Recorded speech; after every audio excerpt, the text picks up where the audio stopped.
Okay, all right all right all right. कैसे हैं सभी लोग? हेलो एवरीवन, कैसे हैं सभी लोग? आई होप कि आप सभी लोग सेफ होंगे। ठीक है, and welcome to just ninth. आज हम लोग पढ़ने वाले हैं 3 लॉज ऑफ मोशन। भैया आपने लास्ट लेक्चर में क्यों नहीं समझाया? मैंने कहा यार ये 3 लॉज जो है इनकी अलग ही वाइब है, ठीक है, इनकी एक अलग ही फील है, और ये फील मैं बिल्कुल भी मिस नहीं करने देना चाहता था तुम लोगों के लिए, क्योंकि ये जो 3 लॉज है ना, इनको समझने में हम बहुत ही आसानी से समझेंगे और बहुत ही आराम से समझेंगे।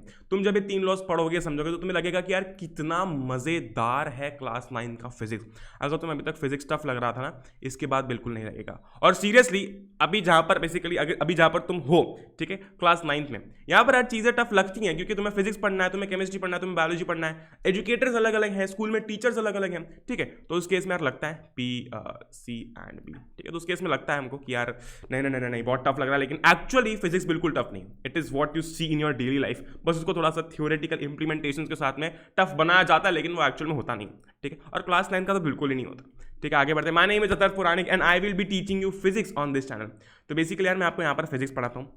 वैसे अगर आप मुझे नहीं जानते हैं तो मैं क्लास 10th में फिजिक्स, केमिस्ट्री और मैथ्स तीनों पढ़ाता हूँ, ठीक है। बेसिकली मैं ये तीनों सब्जेक्ट पढ़ाता हूँ। जब आप अगले साल आओगे 10th क्लास में तो उसका भी बंदोबस्त आप लोगों के लिए है, ठीक है, चिंता वाली कोई बात नहीं है। All right, great, amazing. आगे बढ़ते हैं, है कि नहीं? आगे बढ़ते हैं। अच्छा, अगर अभी तक आपने अनअकैडमी को टेलीग्राम पर जाकर सब्सक्राइब नहीं किया है, फॉलो नहीं किया है, टेलीग्राम की भाषा में जो भी बोलते हैं, ठीक है, अगर वो अभी तक नहीं किया है तो मेरी जान कर लेना, क्योंकि यहाँ पर आपको रेगुलर अपडेट्स, डेली अपडेट्स ये सब देखने को मिलते हैं, ठीक है। बेसिकली टेलीग्राम एक ऐसा, मैं कह सकता हूँ ना, टेलीग्राम ग्रुप जो ये अनअकैडमी क्लास 9th और 10th का है, वो ऐसा है जहाँ पर आप एक्चुअली देख सकते हैं कि यार चैनल पर क्या आने वाला है, ठीक है। आप अपने एजुकेटर से वहाँ पर इंटरैक्ट कर सकते हैं, वहाँ पर सारे एजुकेटर्स होते हैं, ठीक है। आपको वहाँ पर अपडेट्स देखने को मिलते हैं, तो काफ़ी सही सीन रहता है टेलीग्राम का अगर आप फॉलो करते हैं तो वहाँ पर जाकर, क्योंकि वहाँ पर आपको बहुत सारे अपडेट्स और डेली नई नई चीज़ें देखने को मिलती है, ठीक है। यहाँ पर तो काफ़ी कम मेंबर्स है, लेकिन अभी बहुत सारे बच्चे वहाँ पर ज्वाइन हो रहे हैं, तो we have like around a lot of members over there, ठीक है। तो जल्दी से आओ यार और सब्सक्राइब कर लो वहाँ पर जाके, and it is completely free. अगर आपको अगर आपने पहले कभी टेलीग्राम का नाम नहीं सुना है तो Telegram channel, basically Telegram application आपको इंस्टॉल करनी है प्ले स्टोर से, अगर आपने इंस्टॉल नहीं की है तो, ठीक है। एंड जो एप्लीकेशन होती है वो फ्री टू इंस्टॉल होती है, और सब्सक्राइब करना मतलब जैसे हम यूट्यूब पे सब्सक्राइब कर सकते हैं ना, उसी तरीके से हम लोग टेलीग्राम पर जाकर भी सब्सक्राइब कर सकते हैं। It is completely free. Okay, great. Alright, आगे बढ़ते हैं, ठीक है। बात करते हैं गाइस अनअकैडमी के सब्सक्रिप्शन को लेकर, जो कि काफ़ी इंपॉर्टेंट है इस स्टेज पे बात करने के लिए, ठीक है। अच्छा भैया, यहाँ पर 10 क्यों लिखा है? मैंने कहा सुनो मेरी बात, मैं क्या बताने वाला हूँ। अच्छा ग्रेट, अभी आप क्लास 9 के अंदर हैं, तो क्लास 9 के अंदर तो आप इतना कंसर्न नहीं है एनटीएससी को लेकर, लेकिन जब मैं बात करूँ, जब आप क्लास 10th में जाओगे तो आपकी एक ऐसी, आपको ना ऐसी फील आने लगेगी कि मुझे एनटीएससी के लिए प्रिपेयर करना चाहिए, ठीक है, मुझे एनटीएससी के लिए प्रिपेयर करना चाहिए, तब आपको ऐसी फील आएगी, ठीक है। बहुत सारे ऐसे बच्चे होंगे जो कि अभी से ये चाहते होंगे कि वो एनटीएससी के लिए प्रिपेयर करें, तो आप लोगों के लिए ये जो 12 मंथ्स वाला प्लान है या फिर जो 6 मंथ्स वाला प्लान है, आप जैसा भी चूज करना चाहें, ये काफ़ी हेल्पफुल हो सकता है। इसका कारण ये है, ठीक है, इसका कारण ये है कि आपकी एनटीएससी ऑफ कोर्स आप जब दोगे उसके लिए टाइम है अभी, ठीक है, तो आपको यहाँ पर एक प्रॉपर प्रिपरेशन स्पैन मिल जाएगा, या आप अच्छे तरीके से प्रिपेयर कर सकते हो। एक और चीज़ बहुत इंपॉर्टेंट है कि यहाँ पर बेसिकली बैचेस होती है, तो ऐसा नहीं है कि मतलब एक क्लास के अंदर 100 बच्चे पढ़ रहे हैं और आपको समझ नहीं आ रहा तो आप चुपचाप बैठे हुए, नहीं। यहाँ पर बेसिकली यार प्रॉपर बैचेस होती है, असाइंड बैचेस होती है, आप जिस बैच में जाकर बैठना चाहते हैं आप बैठ सकते हैं। साथ ही साथ में यहाँ पर लाइव डाउट सॉल्विंग भी होती है। जब तक आपका डाउट सॉल्व नहीं होता है तब तक कोई भी एजुकेटर जो है वो सांस नहीं लेते हैं, ठीक है। तो बेसिकली सब लोग बहुत डेडिकेटेड हैं यहाँ पर, ऑलराइट। एंड आपको अगर एनटीएससी के लिए प्रिपेयर करना है तो काफ़ी अच्छा प्लान आप लोगों के लिए हो सकता है, ठीक है, क्योंकि आप अभी क्लास 9th में और आपके पास अभी टाइम है, ठीक है। अगर आप अभी क्लास 10th में होते तो मैं बोलता कि ये 1 मंथ वाला सब्सक्रिप्शन चेकआउट कर सकते हो। क्यों? क्योंकि अभी आने वाली है एनटीएससी, लेकिन जब आपके पास में टाइम है और आपको पता है कि आपके पास में अच्छा खासा रिसोर्स है, then I don't think that you should let it go waste. Okay, and यहाँ पर आप देख सकते हो कि अगर आप मेरा प्रोमो कोड AP01 ये यूज़ करोगे, ठीक है, मेरा प्रोमो कोड जो है AP01 अगर आप ये यूज़ करते हो तो इतना ही नहीं है, आपको और एक्स्ट्रा 10% ऑफ भी देखने को मिलेगा, ठीक है। तो जब भी आप सब्सक्रिप्शन लोगे मेरे पास एक प्यारा सा नोटिफिकेशन आता है कि यस सब्सक्रिप्शन लिया गया, तो मतलब ऐसा है कि आप सीरियस है पढ़ने के लिए, ठीक है। यहाँ पर 12 मंथ्स 24 बहुत सारे प्लान है, ठीक है, तो आप देख सकते हैं, यहाँ पर चेकआउट कर सकते हैं। एंड AP01 अगर आप प्रोमो कोड यूज़ करेंगे, अगेन मैं बोल रहा हूँ, तो इससे आपको एक्स्ट्रा 10% ऑफ मिलेगा। अब बात करते हैं भैया, हमें class 9th 10th 11th 12th के लिए पढ़ना है कहीं से तो भी, ठीक है। हम पता है कि तुम क्लास 10 में कोई ना कोई कोचिंग ज्वाइन करने का सोचोगे, फिर क्लास 10 के बाद में फिर तुम अगर आगे प्रिपेयर करना चाहते हो तो फिर तुम 11th और 12th के लिए कोई और कोचिंग ढूंढोगे। मैंने कहा अगर आप चाहते हैं यहाँ पर कि आप अगले साल कहीं नहीं भटके, तो यहाँ पर आप जो क्लास 9th और 10th का बेसिकली जो प्लान है, अगर मैं बात करता हूँ जो 12 मंथ्स वाला प्लान है प्लस का, ठीक है, वो चेकआउट कर सकते हैं। इसका कारण देखो ये है, इसका कारण ये है कि यार प्लस का जो प्लान है यहाँ पर आप अगर 12 मंथ्स वाला चेकआउट करते हो तो आपको काफ़ी सारे बेनिफिट्स मिलते हैं। अब इसके अंदर जैसे हमारी क्लासरूम की वाइब होती है, बिल्कुल वैसी वाइब होती है। एक मतलब एक टाइम पर तो मैं कह सकता हूँ कि हमारे क्लासरूम में डाउट सॉल्व नहीं होते, लेकिन प्लस में क्या होता है ना कि वहाँ पर एक असाइंड बैच रहती है, आप जिस बैच में चाहो आप जाकर बैठ सकते हो। स्पेशल क्लास में आपको कंप्लीटली सारी चीज़ें फ्री देखने को मिलती है, नो डाउट, लेकिन प्लस में ऐसा रहता है ना कि लिमिटेड बैच रहती है, लिमिटेड बच्चे रहते हैं, ठीक है। तो वो प्लस का एक फायदा ये इस तरीके का रहता है। Alright, great. एंड बहुत सारे प्लान्स हैं, मैं रिकमेंड करता हूँ कि आप 6 मंथ्स और 12 मंथ्स वाला चेकआउट करें, ठीक है। 6 और 12 वाला आपके लिए बेनिफिशियल हो सकता है, ना ही सिर्फ इस साल लेकिन 10th में भी, ठीक है, 10th में भी। ऑलराइट, एंड अगेन अगर आप AP01 यूज़ करेंगे तो आपके लिए 10% ऑफ का इंतजाम किया गया है, बंदोबस्त किया गया है। तो don't forget to use this promo code, आपको आपका ही फायदा इससे होने वाला है, ठीक है, जिससे आपको एक्स्ट्रा 10% ऑफ मिलेगा। ऑलराइट, और पेमेंट ऑप्शन बहुत सारे आप देख सकते हैं, चेकआउट कर सकते हैं, जो भी आपके लिए सूटेबल रहता है। Alright, great. आइकॉनिक की अगर मैं बात करता हूँ तो आइकॉनिक सब्सक्रिप्शन जो है, बेसिकली ये जो प्राइस आप देख रहे हो वो ऑफकोर्स है ना, तो आइकॉनिक सब्सक्रिप्शन जो है वहाँ पर आपको एक पर्सनल मेंटोर देखने को मिलता है। आप समझ पा रहे हो फील को, पर्सनल मेंटोर देखने को मिलता है। ये सारे फीचर्स जो प्लस में है वो तो मिलते ही हैं, लेकिन आइकॉनिक के अंदर आपको एक पर्सनल मेंटोर भी देखने को मिलता है, which again adds up to your preparation. Alright, great, amazing. आगे बढ़ते हैं। तो हमने बात की थी यार force and laws of motion की, ठीक है, हमने शुरुआत ही की थी force and laws of motion की। हमने बात किया था कि फोर्स क्या होता है, ठीक है, हमने बात किया था कि भाई पुश या फिर पुल एक ऑब्जेक्ट को जिसका मास है, जिसके पास मास है, ठीक है, जिससे उसकी वेलोसिटी चेंज होती है, उसको हम फोर्स बोलते हैं, उसको हम क्या बोलते हैं, उसको हम फोर्स बोलते हैं। ग्रेट भैया, अमेजिंग भैया। मैंने कहा हाँ सही बात है ना, मैंने बोला हाँ सही बात है। Let me just check this wire once, नहीं तो पता चला कि ऑडियो रिकॉर्ड नहीं हो रहा है कि नहीं। ग्रेट, बढ़िया, चलो, है कि नहीं, बढ़िया। अच्छा, द पुश और pull on an object with mass that causes to change its velocity, मतलब एक पुश या फिर एक पुल जिससे कि एक ऑब्जेक्ट की वेलोसिटी चेंज हो जाए, उसे हम क्या कहते हैं, उसे हम कहते हैं वेलोसिटी, है कि नहीं। ग्रेट। अच्छा, उसे हम कहते हैं फोर्स। Alright, great. अब हमने बात की थी कि भाई फोर्स से हो क्या रहा है, उससे हो क्या रहा है। देखो बहुत सारी चीज़ें हो सकती है, या तो स्पीड चेंज हो जाए, हमने बात की थी कि फुटबॉल आ रही है, उसको और तेजी से मारा तो फुटबॉल की स्पीड चेंज हो गई, ठीक है। डायरेक्शन चेंज हो सकता है, ठीक है, डायरेक्शन चेंज हो सकता है, जैसे कि यहाँ पर इसने फुटबॉल थी, फुटबॉल मान लो सामने से आ रही थी और उसने राइट में मार दी, तो सामने से आ रही थी लेकिन फुटबॉल राइट में चली गई। इसका ये मतलब है कि फुटबॉल ने अपना डायरेक्शन चेंज किया। कैसे चेंज हुआ, जब हमने उस पर फोर्स लगाया, है कि नहीं, जब हमने उस पर फोर्स लगाया। और तीसरा है शेप। सबको पता है कि हमारे पास हमने क्ले से खेला है, ठीक है। अब क्ले का कोई शेप नहीं है, जो शेप हम उसको देते हैं वैसे ही वो शेप चेंज करता है, ठीक है। तो मान लेते हैं क्ले की बॉल है, अगर हमने उसको जोर से दबा दिया तो उसका शेप कुछ ऐसा हो जाएगा, है ना, उसका शेप कुछ ऐसा हो जाएगा। तो वो किसके कारण हुआ, क्योंकि हमने उसमें फोर्स लगाया, उसके कारण ऐसा हुआ। ग्रेट भैया, अमेजिंग भैया। आगे बढ़ते हैं। हमने बात की थी कॉन्टैक्ट और नॉन कॉन्टैक्ट फोर्स की। कॉन्टैक्ट फोर्स वो होता है जो कि किसी पर्टिकुलर चीज़ को कॉन्टैक्ट करने पे हम, जैसे कि सीधी सी बात है, अगर आपको कोई चेयर उठा के रखनी है तो आप ऐसे हवा में तो उड़ा नहीं सकते उसको, आपको कॉन्टैक्ट फोर्स लगाना पड़ेगा, मतलब आपको उसको टच करना पड़ेगा। नॉन कॉन्टैक्ट जैसे कि मैग्नेटिक फोर्स, मैग्नेट क्या करता है, अगर हम दूर से भी मैग्नेट को लगाते हैं तो जो मैग्नेटिक ऑब्जेक्ट होते हैं वो उसकी तरफ अट्रैक्ट होता है, तो वो नॉन कॉन्टैक्ट फोर्स है। आगे हमने बात की थी बैलेंस और अनबैलेंस फोर्स की, ठीक है। जैसे कि यहाँ पर मान लेते हैं इधर से 10 न्यूटन का फोर्स लग रहा है, ठीक है ना, 10 न्यूटन का फोर्स लग रहा है। जैसे कि ये बंटी है, इधर से 10 न्यूटन का फोर्स लगा रहा है और बमन इधर से 10 न्यूटन का फोर्स लगा रहा है, तो दोनों साइड से इक्वल फोर्सेस लग रहे हैं, है ना, तो ये बैलेंस है, तो ये हिलेगा नहीं, ठीक है, ये बैलेंस है। बैलेंस इसका हमको पता है कि जब हम लोग मार्केट में जाते हैं सब्जी लेने के लिए तो यहाँ पर ऐसा तराजू हुआ करता था, यहाँ पर फिर वो भैया जो है वो वेट रखते थे और यहाँ पर हमारी सब्जी रखते थे, ठीक है। अगर सब्जी का वजन ज़्यादा है तो ये वाला जो पोर्शन है वो नीचे आ जाता था, और अगर वेट वाला पोर्शन भारी है तो ये वाला नीचे आ जाता था, ठीक है। और अगर दोनों सेम है तो दोनों बिल्कुल लेवल पर रहते थे। ग्रेट। अच्छा, साइकिल चलाते समय भी बैलेंस बहुत इंपॉर्टेंट होता है। मैं बहुत फास्ट रिवाइज करवा रहा हूँ, मैं ये ऑलरेडी करवा चुका हूँ लास्ट लेक्चर के अंदर, आप वो देख सकते हैं, ठीक है। अब हम लोग बात करने वाले हैं न्यूटन्स लॉज ऑफ मोशन की, ठीक है। तो न्यूटन साहब ने जो हमें 3 लॉज दिए हैं मोशन के, वो अपरंपार है, वो अमेजिंग है, वो खतरनाक है।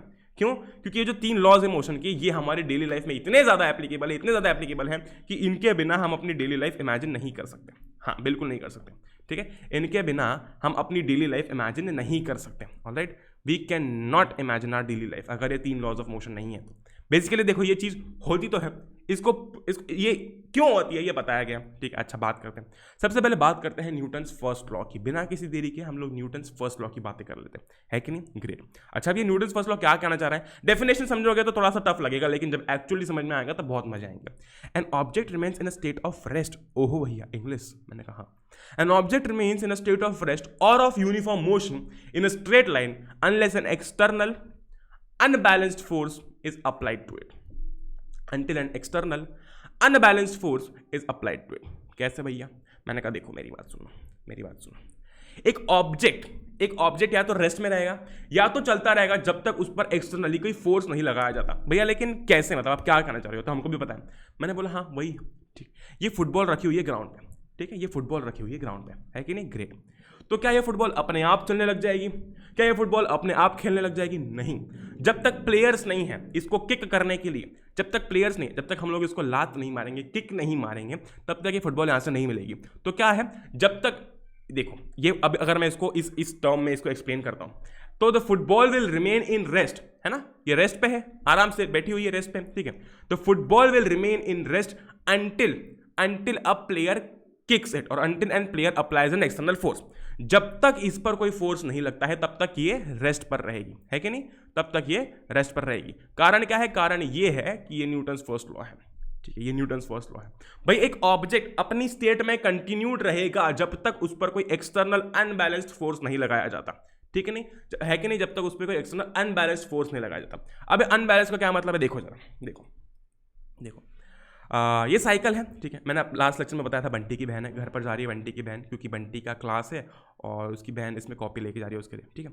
अच्छा, अब बंटी की बहन की जो साइकिल है, लेटे से बंटी की बहन का नाम है, मैं क्या कह सकता हूँ, मैं क्या नाम दे सकते हैं इसको, क्या नाम दे सकते हैं, मैंने कहा चलो बंटी की बहन है, बस बंटी की बहन, ठीक है, हम लोग बंटी की बहन ही बोलेंगे, ओके।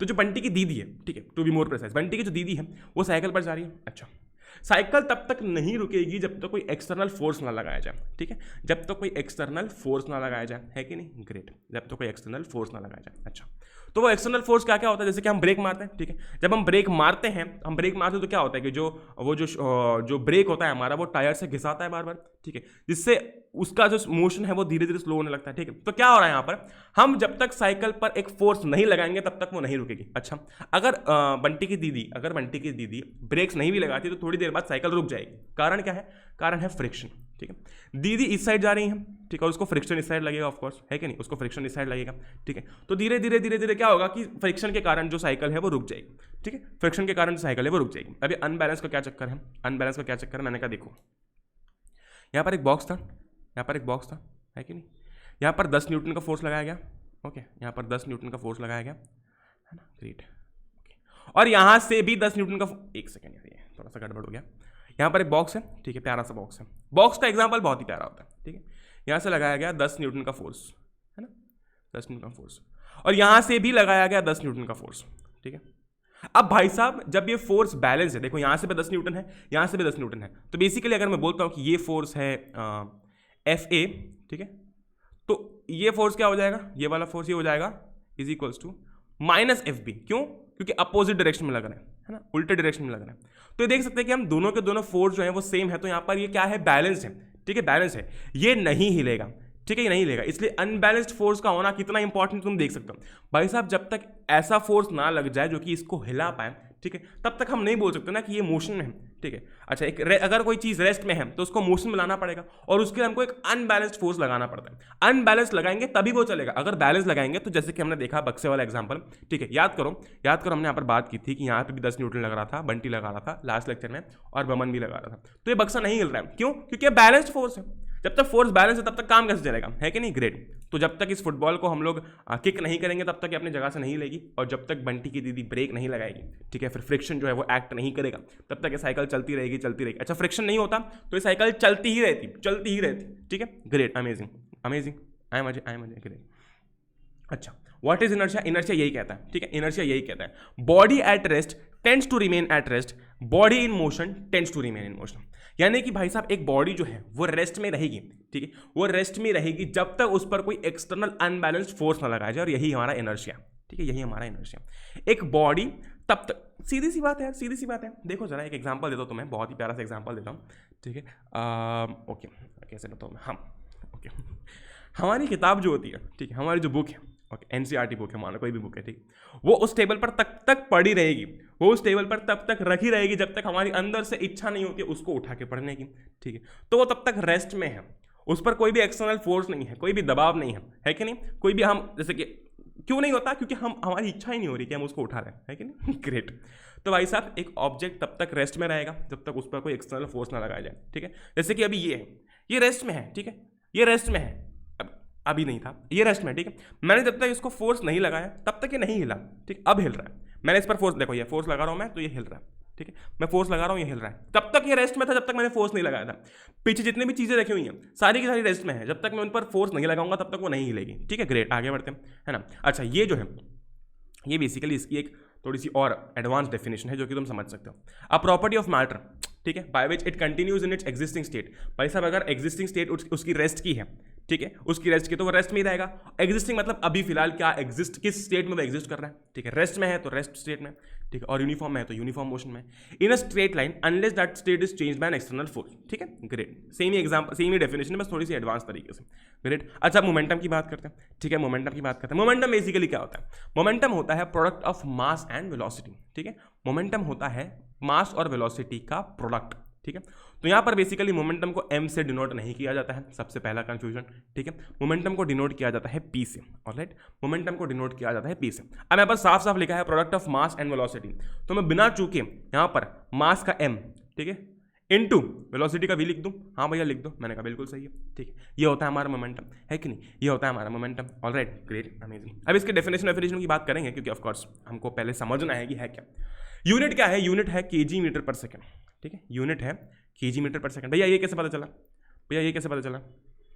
मैंने कहा एक बात देखो, एक बात देखो, यहाँ पर ऊपर लिखा है मास, है ना, मास की यूनिट केजी, यहाँ पर लिखा है वेलोसिटी, वेलोसिटी की मीटर पर सेकंड, है ना। तो जब दोनों को मल्टीप्लाई कर रहे हैं दोनों की यूनिट भी मल्टीप्लाई हो गई, है कि नहीं, ग्रेट, अमेजिंग, है कि नहीं, अमेजिंग। अच्छा, अमेजिंग। अब बेसिकली मोमेंटम क्या होता है? देखो मैं तुमको एक चीज़ दिखाता हूँ, ये हट क्यों नहीं रहा है? ये बेसिकली ये यार तुम्हें पता है यहाँ पर जो बेसिकली ये जो माइक है ना, इस माइक की बहुत लंबी वायर है, 2-3 बार वो वायर जो है वो कर्ल लेते हैं जिसके कारण ये पूरा टेबल भर जाता है। ठीक है, तो इसलिए मुझे बार बार चेक करना पड़ता है।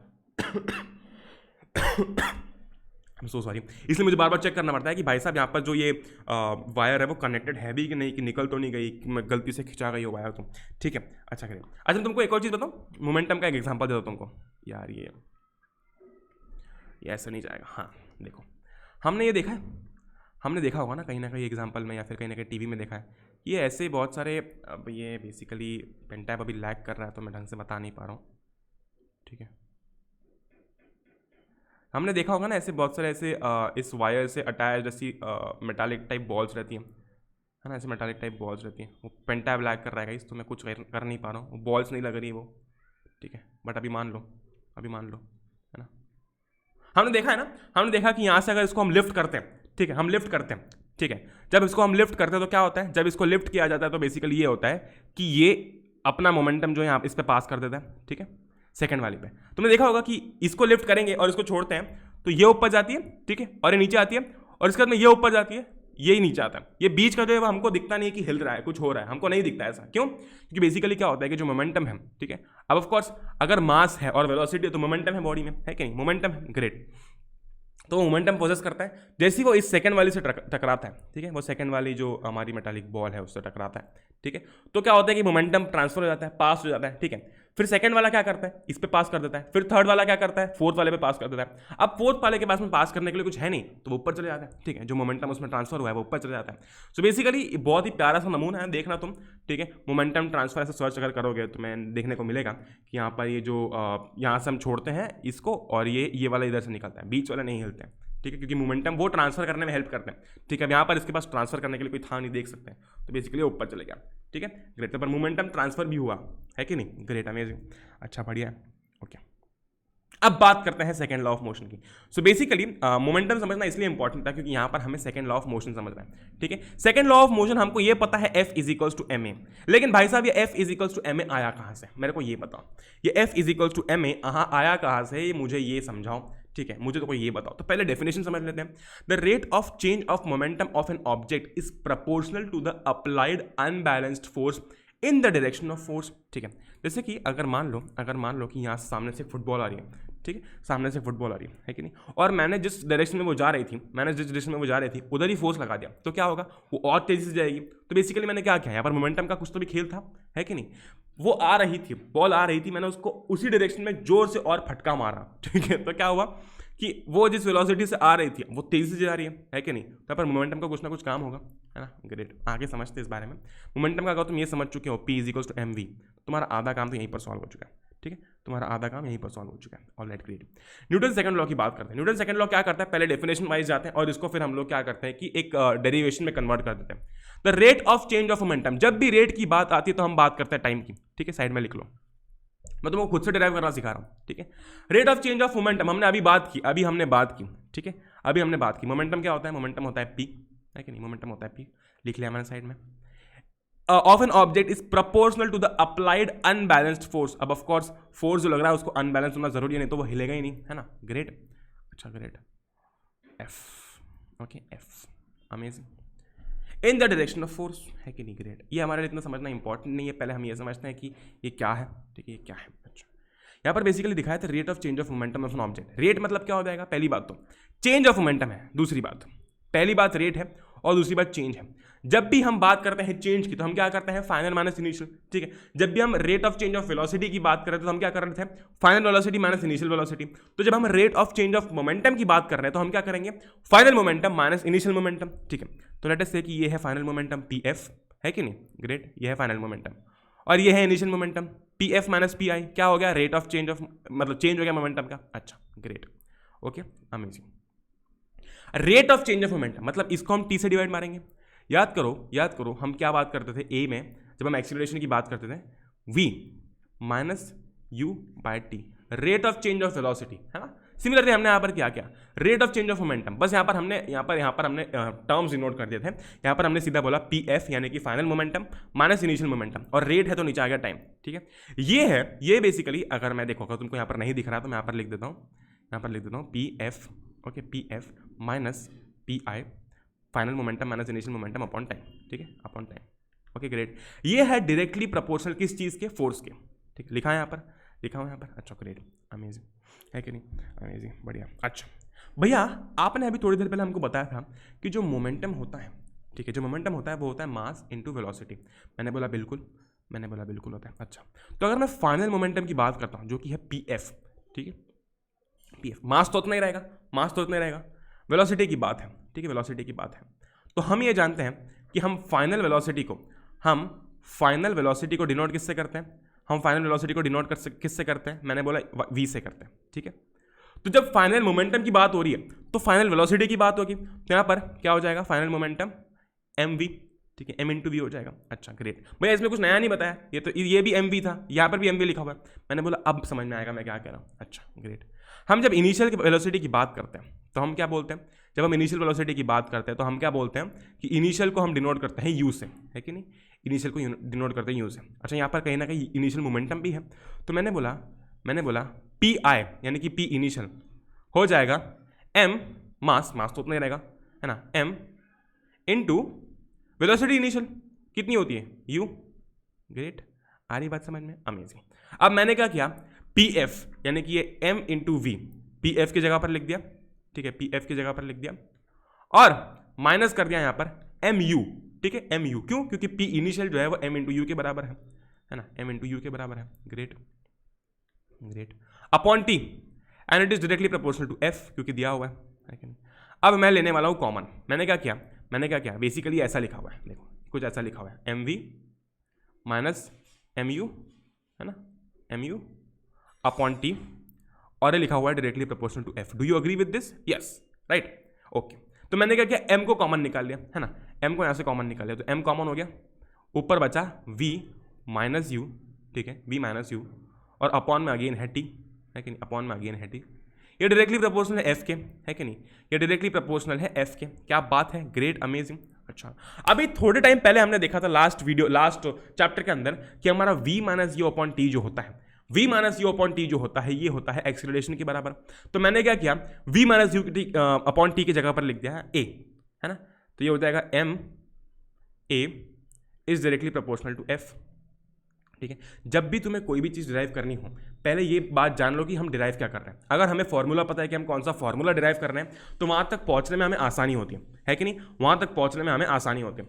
तो बेसिकली m है डायरेक्टली प्रोपोर्शनल एफ के, ठीक है। अब ये डायरेक्टली प्रोपोर्शनल का साइन हटाने के लिए हमें कॉन्स्टेंट लाना पड़ेगा, तो वो कॉन्स्टेंट होता है k, एम ए, ठीक है। तो बेसिकली क्या होता है, ये हो जाएगा f के बराबर, ठीक है, great, k m a, okay.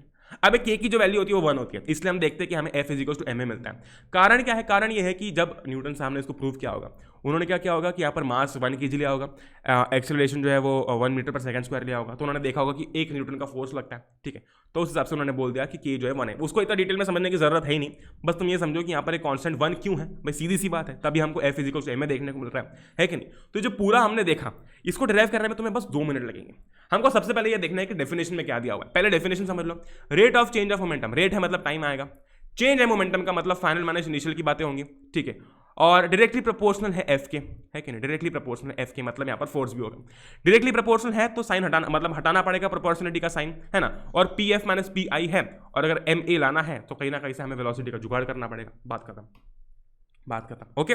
ये हो गया हमारा सेकंड लॉ खत्म। Alright, great. अच्छा, क्रिकेट क्रिकेट एवरीवेयर है, क्रिकेट भैया ये क्या समझा रहे हो? मैंने कहा देखो, याद करो, अगर आपने कभी कोई क्रिकेट अकेडमी ज्वाइन की है, कभी क्रिकेट खेला है, मैं एक सेकंड देख लूँ, ज़्यादा लंबा लेक्चर तो नहीं बन रहा, नहीं तो पता चला बहुत लंबा लेक्चर बन गया, ठीक है। अच्छा, हमने एक चीज़ नोटिस की है कि जब हम लोग क्रिकेट खेलते हैं, और हमने क्रिकेटर्स को भी देखा होगा कि जब वो बॉल को कैच करते हैं, तो जैसे ही वो बॉल को कैच करते हैं, वो अपना हाथ से नीचे लेके जाते हैं, ठीक है। वो अपना हाथ से नीचे लेके जाते हैं। क्यों नीचे लेके जाते हैं? क्यों नीचे लेके जाते हैं? एक चीज़ समझो, ठीक है, एक चीज़ समझो। मैंने इसके लिए तुम्हारे लिए बहुत अच्छा एग्जाम्पल लिख रखा है, ठीक है, बहुत ही अच्छा एग्जाम्पल है, इम्पल्स वाला एग्जाम्पल मैंने लिख रखा था। हाँ, ये रहा। इसी को समझाने के लिए मैंने नोट डाउन करके रखा था ताकि मैं भूल ना जाऊँ। इम्पल्स, तो बेसिकली इम्पल्स क्या होता है? हम सब जानते हैं इम्पल्स का मतलब क्या होता है ना।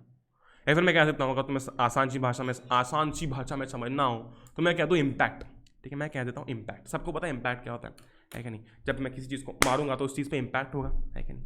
जैसी बॉल कैच करते हैं क्रिकेटर, जैसे क्रिकेटर्स बॉल कैच करते हैं, तो वो क्या करते हैं कि वो जैसी बॉल को पकड़ते हैं, अपना हाथ से नीचे लेके जाते हैं। और अगर आपने कोई क्रिकेट अकेडमी ज्वाइन की हो तो आपने सुना होगा उसके अंदर भी कि उसमें भी ऐसे ही कहा जाता है कि अगर तुम बॉल कैच करो, ठीक है, तो अपने हाथ को वहीं पर मत रखो, ठीक है, अपने हाथ को बॉल के साथ साथ नीचे लेकर जाओ। कारण क्या होता है? कारण ये होता है कि इससे हम क्या करते हैं कि इससे हम जो टाइम है इम्पैक्ट का वो बढ़ा देते हैं, ठीक है। मान लेते हैं कि यहाँ पर बॉल कैच कर रहे थे, ठीक है, यहाँ पर हमने बॉल अगर कैच कर ली होती तो कुछ भी टाइम बढ़ता नहीं, ठीक है। लेकिन हम क्या करते हैं, यहाँ पर बॉल को कैच करते करते करते करते हाथ नीचे लेके आते हैं। तो बेसिकली हम क्या कर रहे हैं, यहाँ पर टाइम बढ़ा दे रहे हैं। हम क्या कर रहे हैं, यहाँ पर टाइम बढ़ा रहे हैं, ठीक है। जो बॉल हम यहाँ पर कैच कर सकते थे, उस बॉल को हम थोड़ा सा नीचे कैच कर रहे हैं। अब वो बॉल के साथ साथ नीचे आने में टाइम लगेगा, है कि नहीं? बॉल के साथ साथ नीचे आने में टाइम लगेगा, ठीक है। अच्छा, एक और चीज़ बहुत इंपॉर्टेंट है, हम ये जानते हैं एफ होता है, एफ इज बेसिकली क्या? एफ इज बेसिकली मैं कह सकता हूँ कि एम ए, है ना। और अगर मैं इसको फर्दर लिखता हूँ अगर डेफिनेशन वाइज, तो एफ क्या होता है? डायरेक्टली प्रोपोर्शनल होता है एम ना V minus U upon T के। यानी कि यहाँ से मैं एक और निष्कर्ष निकाल सकता हूँ कि एफ जो है वो टी का इन्वर्सली प्रोपोर्शनल है, ठीक है। अगर टाइम बढ़ेगा तो फोर्स कम हो जाएगा, ठीक है, अगर टाइम बढ़ेगा तो फोर्स कम हो जाएगा। तो यहाँ पर हम देख सकते हैं कि क्रिकेटर क्या कर रहा है। ये क्रिकेटर बेसिकली क्या कर रहा है कि ये जो बॉल है उसको पकड़ते से ही इम्पैक्ट का टाइम बढ़ा रहा है, ठीक है, उस बॉल को कैच करने का टाइम बढ़ा रहा है, ठीक है। जैसे जैसे वो बॉल को नीचे लेकर आएगा वैसे वैसे क्या होगा, फोर्स कम होता जाएगा। क्यों? क्योंकि टाइम बढ़ रहा है कि नहीं? टाइम बढ़ रहा है। ऑलराइट, अगर इतना नहीं समझना हो तो सिर्फ इतना समझना कि बॉल यहाँ पर कैच हो सकती थी, ठीक है, लेकिन अगर यहाँ पर कैच होती तो जोर से चोट लग जाती। क्यों? क्योंकि बहुत जोर से फोर्स लगता, ठीक है। अब अगर उस फोर्स को कम करना है तो हमें कुछ ना कुछ तिगड़म लगानी पड़ेगी। तो हमने क्या किया, उस बॉल को कैच करते से ही बॉल के साथ साथ अपना हाथ नीचे लेकर आ गए उसी बॉल की फोर्स के डायरेक्शन में, ठीक है।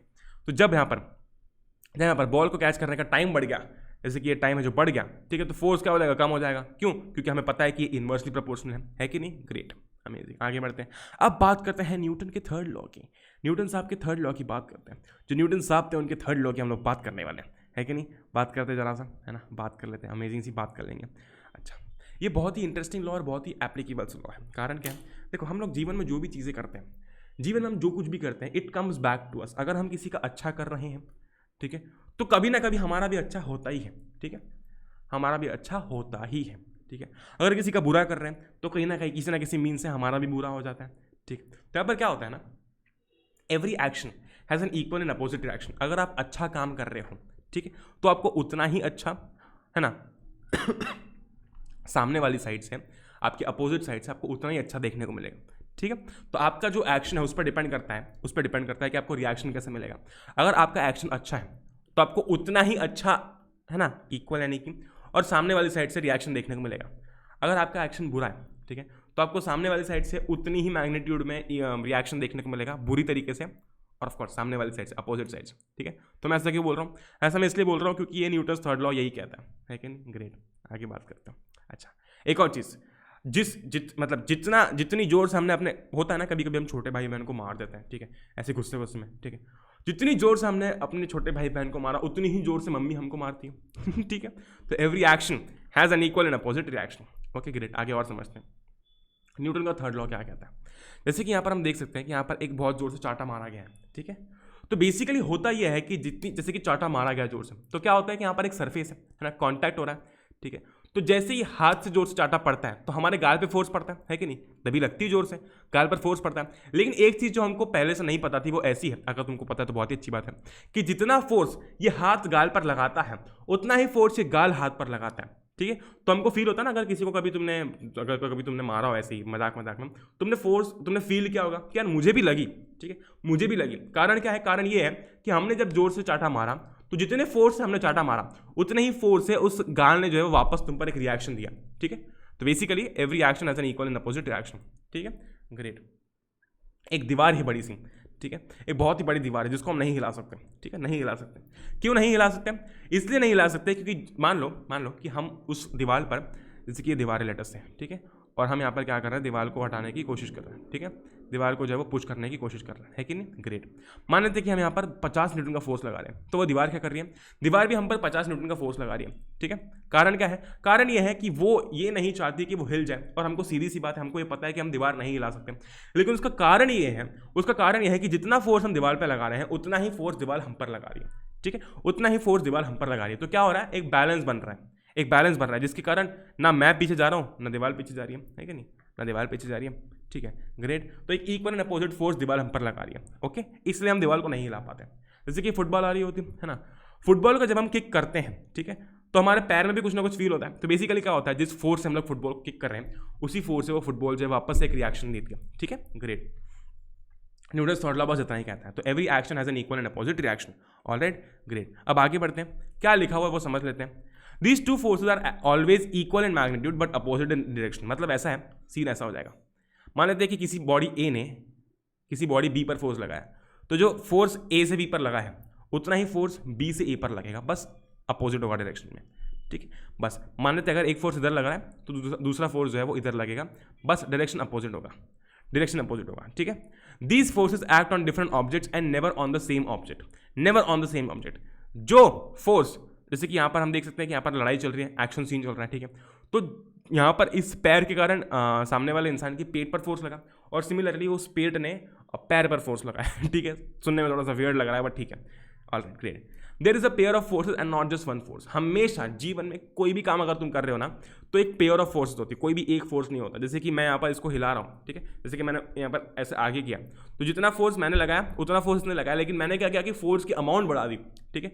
मैंने फोर्स लगाया, मान लेते हैं कि 10 न्यूटन का फोर्स जो है मैं लगा रहा था इस पर, ठीक है। देखो अभी मैंने 10 न्यूटन का फोर्स लगाया तो ये हिल नहीं रहा क्योंकि ये भी मुझ पर उतना ही फोर्स लगा रहा है, ठीक है। लेकिन मैं जैसे ही अपना फोर्स बढ़ा दूंगा तो क्या होगा कि भाई इसने 10 न्यूटन का फोर्स अपना लगा के रखा है, लेकिन मैं उस 10 न्यूटन से ज़्यादा फोर्स इस पर लगा रहा हूँ, ठीक है, उससे ज़्यादा फोर्स मैं इसमें लगा रहा हूँ, जब भी वो जाके आगे पीछे हो रहा है, ठीक है। तो बॉडी जो है वो इक्वल एंड अपोजिट फोर्स लगाती है। कोई भी चीज़ हो, कोई भी कभी भी एक फोर्स नहीं होता है, हमेशा दो फोर्सेस होते हैं, कभी भी एक फोर्स नहीं होता। जैसे कि मेरे हाथ में ये पेन है तो जितना फोर्स मैं इस पेन पर लगा रहा हूँ उतना ही फोर्स पेन मुझ पर लगा रहा है। हमेशा दो फोर्सेस होते हैं, कभी भी एक फोर्स की बात नहीं करते हम लोग, है कि नहीं ग्रेट। जैसे कि हमें पता है बुलेट जब चलती है, ठीक है, तो बुलेट जब चलती है तो क्या होता है, जब बुलेट चलती है तो हमने देखा होगा कि ऐसी गन जो है वापस से झटका मारती है ना, गन वापस झटका मारती है। कारण क्या होता है, कारण ये होता है कि जैसी बुलेट बाहर निकलती है, ठीक है, जैसी बुलेट बाहर निकलती है वो बाहर निकलती है ना, और हमने ऑफकोर्स बुलेट पर, सीधी सी बात है भाई बुलेट चली कैसे, क्योंकि अंदर से ऐसा फट से उस पर पड़ा तो बुलेट बाहर निकली। तो जैसे उस पर लगी, ठीक है, जैसे उस बुलेट पर हिट हुआ कुछ, है ना, जैसे वो बाहर निकलने वाली होती है, जैसे उस पर हिट हुआ वो बुलेट क्या करेगी, वापस से इक्वल एंड अपोजिट फोर्स लगाएगी, ठीक है। तो जैसी बुलेट पर हम यहाँ पर ये जो हमको पता है ना ट्रिगर हम दबाते तो क्या होता है, अंदर से फट से बुलेट निकलती है, ओके। तो वो बुलेट पर फोर्स लगा, जैसे वो बुलेट पर फोर्स लगा बुलेट ने बोला अच्छा बेटा, तो बुलेट ने क्या किया कि वापस से फोर्स लगा दिया गन पे। तो हम देखते हैं ना जब कोई भी गन चला, मतलब मूवीज में देखा होगा कि गन चलाते तो क्या होता है कि जैसी गन चलाते तो ऐसे वापस से रिकॉइल आता है, ठीक है। तो वो उसी कारण आता है कि जैसी गोली निकली उसने वापस पीछे के साइड फोर्स लगाया, ओके ग्रेट ऑलराइट। अभी हम लोग बात करने वाले law of conservation of mass की, जो कि हमारा आखिरी टॉपिक है, ठीक है, जो कि हमारा आखिरी टॉपिक है। और इसको समझाने के लिए भी मैंने तुम्हारे लिए एक बहुत ही अच्छा एग्जाम्पल तो नहीं है, एक बहुत ही प्यारा तरीका ढूंढा है, ठीक है। मान लेते हैं कि एक बॉडी है, दिस इज वन बॉडी इसका मास है m1, ठीक है, और ये है दूसरी बॉडी जिसका मास है m2, ओके, जिसका मास है m2, ग्रेट, अमेजिंग। m1 इस डायरेक्शन में चल रहा था u1 डायरेक्शन से, ठीक है, और m2 इस डायरेक्शन में चल रहा था u2 डायरेक्शन से, ठीक है, ग्रेट। तो इस केस में इसका मोमेंटम क्या हो जाएगा, मैं कहता हूँ p1 कितना हो जाएगा, m1 v1 हो जाएगा, m1 u1 हो जाएगा, सॉरी, क्यों, मास इंटू वेलोसिटी, और इसका क्या हो जाएगा, इसका हो जाएगा m2 u2, है ना, लेमैन्स लैंग्वेज में समझो, m2 u2 हो जाएगा, ठीक है, ग्रेट, अच्छा, ग्रेट, अमेजिंग, मजेदार मजेदार। अब क्या हुआ, अब ये हुआ कि जैसे ये पास पास आए, इन दोनों के बीच में हुआ कॉलिजन, ठीक है, इन दोनों के बीच में हुआ कॉलिजन, ओके, इन दोनों के बीच में हुआ कॉलिजन, तो ये है बिफोर कॉलिजन, ठीक है, मैं कह सकता हूँ यहाँ पर ये है before collision, okay, this is before collision, alright, great, amazing. और ये है m1, ठीक है, ये है m2, ऑलराइट, ग्रेट। अब बेसिकली हुआ ये कि जैसे ये लोग टच हुए, ठीक है, मैंने यार एक बहुत ही प्यारा सा एग्जांपल ना लिख रखा था, मैं जब ये स्लाइड जब बना रहा था ना, तो मैंने एक चीज़ नोट डाउन करके रखी थी कि मैं तुम्हें बताऊंगा, जो कि आई गेस, हाँ, याद आ गया, ओके, याद आया, ड्यूरिंग कॉलिजन, ठीक है, this is during collision, okay, अच्छा। अभी हम ये चीज़ जानते हैं कि जैसे ही कॉलिजन हो रहा है, अभी हमने पढ़ा Newton third law of motion, क्या, कि जैसे यहाँ पर कॉलिजन हुआ, इक्वल एंड अपोजिट फोर्स लगेगा, है कि नहीं, इक्वल एंड अपोजिट फोर्स लगेगा, ऑलराइट, ग्रेट।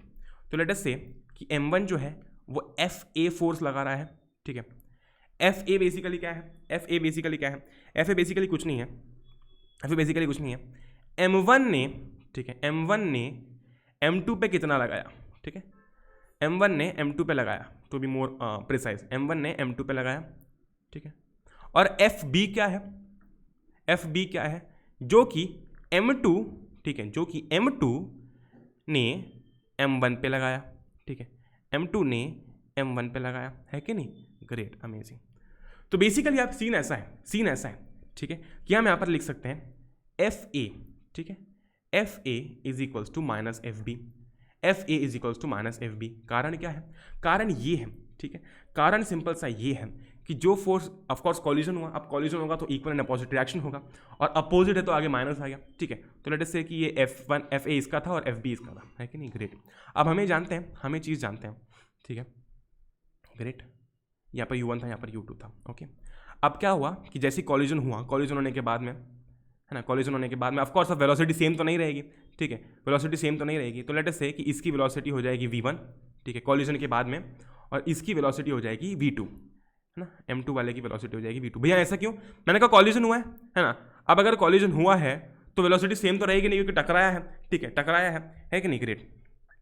लेकिन जैसे वो टकराया, यहाँ पर m1 u1 था, है ना, और यहाँ पर m2 u2 था, तो मतलब कैसे, मतलब मोमेंटम जो है हमने पढ़ा था कि वो ट्रांसफर होता है, ऐसा कुछ होता है, तो इसका मतलब मोमेंटम कंजर्व होगा। अब वो मैं क्या कह रहा हूँ तुमको धीरे धीरे समझ में आएगा जैसे हम डिराइव करते हैं, ठीक है, जैसे हम डिराइव करते हैं। अब जरा एक चीज़ नोटिस करो, यहाँ पर जब हमने देखा था FA is equals to minus FB, जब कॉलिजन हो रहा था, इसका ये मतलब है कि यहाँ पर कुछ ना कुछ कंजर्वेशन होगा।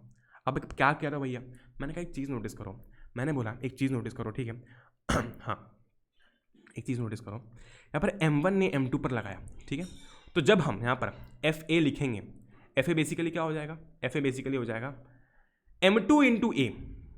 क्यों ऐसा, इसका कारण ये है कि FA अगर तुम ध्यान से देखते हो तो m1 ने m2 पे लगाया, ठीक है, तो हम m2 की बात कर रहे हैं कि m1 ने m2 पे लगाया, ठीक है, तो जब भी हम, ठीक है, तो एक चीज़ समझना कि अगर हम इसके फोर्स को लगाने की बात कर रहे हैं तो हम सारी वैल्यूज इसकी लेंगे, जैसे कि FA है। अब इसको अगर मैं फर्दर वो करता हूँ, एक्सप्लेन करता हूँ, तो हो जाएगा m2, ठीक है, m2, alright, v2 minus u2 upon time. कारण क्या है इसका कारण ये है कि तुम एक चीज़ नोटिस करो कि ये जो FA है ये किस पर लग रहा है, ये m2 पर लग रहा है। तो हम जितनी भी चीज़ें लेंगे यहाँ पर तुम्हारे कॉन्सेप्ट के हिसाब से तो क्या लगना चाहिए था, यहाँ पर FA m1 v1 और u1 होना चाहिए था। क्यों, क्योंकि हम FA की बात कर रहे हैं जो कि इस बॉडी का है, ठीक है, लेकिन सीन ऐसा है कि हम यहाँ पर ये फोर्स किस पर लगा रहा है, फोर्स m2 पर लगा रहा है, तो यहाँ पर वैल्यूज m2 की होंगी। सिमिलरली FB के केस में, ठीक है, सिमिलरली FB के केस में क्या होगा, चीज़ें उल्टी हो जाएंगी। क्यों, क्योंकि FB m1 पे फोर्स लगाएगा, ठीक है, मतलब जो FB है वो m2 का जो फोर्स है वो m1 पे लगाएगा, तो सारी वैल्यूज हम लोग m1 की लेंगे, m1, ठीक है, v1 minus u1 upon time. अगर वैसे तुमको समझ में नहीं आया तो इस पर एक डेडिकेटेड वीडियो ले आएंगे, क्योंकि ऐसा समझने के लिए ऐसे इसमें सिर्फ इतना ही है, ठीक है। तो हमने पहले क्या देखा, पहले यहाँ पर जो बॉडीज थी वो आ रही थी, ठीक है, उसके बाद में वो कोलाइड हुई तो हमें पता है कि इक्वल एंड अपोजिट फोर्स लगेगा, तो मैंने कहा ये रहा वो F A is equals to minus F B, ठीक है। उसके बाद में कॉलिजन होने के बाद में ये सीन है आफ्टर कॉलिजन का, ठीक है, ये सीन है आफ्टर कॉलिजन का, alright, this scene is of after collision, ठीक है भैया, great and amazing, amazing after collision, okay. अब क्या करना है हमको, F A is equals to minus F B हो गया है कि नहीं, F A is equals to minus F B हो गया, तो मैं क्या करता हूँ, अगर मुझे एक ऑप्शन मिलता है पर पेज ऐड करने का, तो ओके इसमें कुछ होता है क्या ऐसा,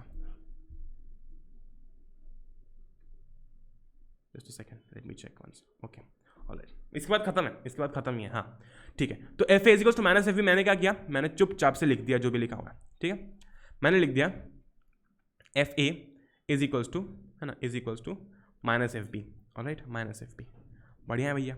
अच्छा अभी हमने एफ ए और एफ बी की वैल्यूज लिख रखी हैं यहाँ पर, ये रही वैल्यूज, ये रही वैल्यूज, ठीक है, इनको यहाँ पर लिख देते हैं, मैं पेन चेंज कर देता हूँ, ठीक है, ताकि तुम्हें कन्फ्यूजन ना हो, ठीक है। एक बार मैं वापस समझाऊंगा इस चीज़ को, ओके। अच्छा एफ ए कितना था, एफ ए था m2, है ना, m2 v2 minus u2 by T, v2 minus u2 upon time, okay, upon time, great amazing, is equals to हो जाएगा, इज इक्वल्स टू हो जाएगा माइनस में, ठीक है, माइनस में m1, ओके, m1, सबको एक कॉन्सेप्ट समझ में आ गया कि हमने उल्टा क्यों लिया, हमने उल्टा इसलिए लिया क्योंकि तुम एक चीज सोचो कि m1 m2 पे कितना फोर्स लगा रहा है, तो हमें चीजें m2 की देखनी पड़ेगी, क्यों, क्योंकि हम m2 पर फोर्स लगा रहे हैं m1 से, और सिमिलर केस है m1 का, भाई m2 m1 पर फोर्स लगा रहा है, ठीक है, तो जो भी चीजें हम लेंगे वो m1 की लेंगे क्योंकि m1 पे फोर्स लग रहा है, ओके, तो हो जाएगा माइनस m1, ठीक है, माइनस m1, ये हो जाएगा v1 माइनस u1, ठीक है, माइनस हो जाएगा u1 अपॉन, ठीक है, ये हो जाएगा t, ऑलराइट, अमेजिंग, ग्रेट। अब मुझे एक चीज़ पता है कि मैं t से t कैंसिल कर सकता हूँ, ठीक है, मैंने कर दिया। अब मैंने क्या किया, ब्रैकेट ओपन किया, तो ये हो जाएगा m2 v2 minus m2 u2 minus m2 u2 is equals to minus m1 v1 minus m1 v1, ठीक है, और प्लस m1 u1, ठीक है, प्लस m1 u1, अच्छा ग्रेट। अब जब हम क्या करेंगे, अब जब बेसिकली हम क्या करने वाले हैं, अब जब हम इसको आरएचएस में लेके जाएंगे, एलएचएस में लेकर आएंगे, तब हम देखेंगे कि मोमेंटम कंजर्व है कैसे। देखो अब मैं सब हटाने वाला हूँ, ये बेसिकली क्या हो जाएगा, देखो यहाँ पर ही समझा देता हूँ मैं, हमने बेसिकली क्या लिखा है, मैं लिख देता हूँ यहाँ पर, ओके एक सेकेंड, ये यू लिखा हुआ है, ठीक है, यहाँ पर ये यू लिखा हुआ है, ऑलराइट ग्रेट। तो बेसिकली कुछ ऐसा लिखा हुआ था m2 v2, है ना, minus m2 u2 is equals to m1 v1 minus या फिर मैं कह सकता हूँ minus m1 v1 plus m1 u1। ऐसा क्यों, ऐसा इसलिए था क्योंकि हमने आगे यहाँ पर माइनस का साइन लगा हुआ था, ठीक है, तुम एक बार रिवाइंड करके देख लेना, पीछे करके देख लेना। अच्छा अब क्या करते हैं, अब यहाँ पर हम करने वाले टर्म्स को ट्रांसफर करेंगे, तो बेसिकली हमारा फाइनल आंसर आ जाएगा m2 v2 plus m1 v1 is equals to m1 u1, है ना, प्लस m2 u2। यहाँ पर तुम देख सकते हो कि मोमेंटम हमारा कंजर्व्ड है, ठीक है, ये रहा फाइनल, ये रहा इनिशियल, ठीक है। तो क्या हुआ यहाँ पर, हमने देखा कि मोमेंटम कंजर्व हुआ, क्यों, क्योंकि जैसे ही कॉलिजन हुआ यहाँ पर कुछ ना कुछ ट्रांसफर हुआ, ठीक है, ऐसा नहीं हुआ कि मोमेंटम किल हो गया पूरा खत्म हो गया, नहीं, यहाँ पर ट्रांसफर हुआ, और ट्रांसफर के चलते हम देख सकते हैं कि जो फाइनल था वही इनिशियल के बराबर आया, ठीक है, वही इनिशियल के बराबर आया। तो ये होता है law of conservation of momentum. अगर तुम्हें ये समझ में आ गया हो तो वेल एंड गुड, बस इतना समझना था कि पहले कॉलिजन हुआ, ठीक है, m1 था, उसकी वेलोसिटी थी u1, और दूसरा था m2, उसकी वेलोसिटी थी u2। कॉलिजन हुआ, कॉलिजन होते के साथ साथ हमें ये पता है कि जैसे ही कॉलिजन हुआ यहाँ पर इक्वल एंड अपोजिट फोर्स लगेगा, वो लग गया, ठीक है, ग्रेट, वो लग गया। अब आते हैं उसके बाद में, कॉलिजन होने के बाद में जैसे ही कॉलिजन होगा तो कुछ ना कुछ वेलोसिटी से वो दूर भागेंगे, है ना, हमको पता है ना, जब दो बॉल्स टकराती हैं, ठीक है, ऐसे तो दूर जाती है, तब उनकी वेलोसिटी चेंज हो गई है। तो लेट अस से कि वो वेलोसिटी थी v1 और उसकी वेलोसिटी थी v2, है ना, मास तो सेम ही रहेगा, मास तो चेंज नहीं होता ना, मास तो सेम ही रहेगा, ग्रेट, है ना। अब ऐसे अच्छा भाई, अगर बॉल जो है वो फूट गई तो मैंने कहा वो केस अलग, ठीक है, पता चला कि बॉल जो है उसका टुकड़े निकल गए साइड से, तो वो बात अलग है, लेकिन फिर भी, है ना। अच्छा ग्रेट, अब हमने क्या किया, हमने प्रूव किया m1 u1 plus m2 u2, है ना, ये M1v1 प्लस M2v2 के बराबर है। ऐसा क्यों किया? क्योंकि कॉलिजन के पहले और कॉलिजन के बाद हमें देखना था कि मोमेंटम कंजर्व है कि नहीं है कंजर्व। ठीक है, इसी के साथ साथ आपका चैप्टर हुआ समाप्त। अब इस चैप्टर पर हम क्विज करेंगे। अगेन अगर अभी तक आपने टेलीग्राम पर जाकर फॉलो नहीं किया है अनअकैडमी को तो कर लेना, लिंक्स नीचे डिस्क्रिप्शन में है। इसके बाद होगी मजेदार क्विज, ठीक है, और अनअकैडमी की क्विज के साथ साथ इसकी मेंटी की भी क्विज हम लोग लेने वाले हैं। ठीक है, मेंटी की क्विज होने वाली है। Alright and amazing, great. बात करते हैं अनअकैडमी के सब्सक्रिप्शन को लेकर, तो चैप्टर समाप्त है। ठीक है, चैप्टर समाप्त है। अगर आप देखना चाहते थे कि अनअकैडमी के सब्सक्रिप्शन के क्या फायदे हैं, तो ये फायदे हैं। यहाँ पर आपको लाइव क्लासेस मिलती है। ठीक है, लाइव क्लासेस होती हैं जो कि ऑफकोर्स स्पेशल क्लासेस भी होती है भैया। मैंने कहा यहाँ पर आपको अपने एजुकेटर से इंटरेक्ट करने का मौका मिलता है। एक बैच होती है, उसके अंदर बच्चे जो होते हैं वो लिमिटेड होते हैं, तो आप जो क्वेश्चन पूछ रहे हैं वो एजुकेटर तक पहुंचते हैं। ठीक है, लाइव पोल्स होते हैं, लिटर बोर्ड्स भी होते हैं। यहाँ पर आपको एक एनालिसिस देखने को मिलता है कि यार मैंने जो क्वेश्चन गलत किया, ठीक है, मैंने जो क्वेश्चन गलत किया तो बेसिकली उसका आंसर क्या था, ठीक है, मेरा स्कोर क्या आया और मेरी एक्यूरेसी कितनी है और मुझे कितना इंप्रूव करना है। और जिनके मार्क्स अच्छे आ रहे हैं, मैं ये नहीं बोलता कि तुम कंपैरिजन करो, लेकिन तुम्हें एक एनालिसिस देखने को मिलता है, एक पर्सनल रिपोर्ट कार्ड देखने को मिलता है। ठीक है, ग्रेट। अगेन अनअकैडमी की ऐप इंस्टॉल करना सबको पता है कैसे करते हैं, प्ले स्टोर से ऐप इंस्टॉल करना तुम्हें बताने की जरूरत तो है नहीं। ठीक है, तुम बड़े स्मार्ट हो। Okay, great. और प्लस सब्सक्रिप्शन लेने के लिए आपको कुछ नहीं करना है। लॉगिन करने के बाद में टॉप लेफ्ट में एक मेन्यू आएगा, उस मेन्यू पे क्लिक करना है, एंड प्लस पे क्लिक करना है, अपना गोल सेलेक्ट करना है। अगर आप चाहते हो कि आप इस साल और अगले साल के लिए क्लास 9 और 10 के लिए प्रिपेयर करें तो आप अगेन प्लस वाला कोर्स सिलेक्ट कर सकते हैं। लेकिन अगर आपका गोल NTSC तो आप वो भी चेकआउट कर सकते हैं। Okay, great. आगे बढ़ते हैं, और अगर आप गेट सब्सक्रिप्शन पे क्लिक करेंगे, ठीक है, तो आपको वहाँ पर अगेन प्लान पूछा जाएगा कि आपको कौन सा प्लान लेना है, उसको आप सिलेक्ट करेंगे। एंड यहाँ पर आप EP01 यूज़ करने पर अगेन एक बहुत ही कमाल का एक्स्ट्रा 10% ऑफ डिस्काउंट पा लेंगे। ठीक है, अमेजिंग, ग्रेट। वही है plus subscription, iconic subscription, checkout कर सकते हैं। मैं रिकमेंड करता हूँ 6 और 12 मंथ्स का।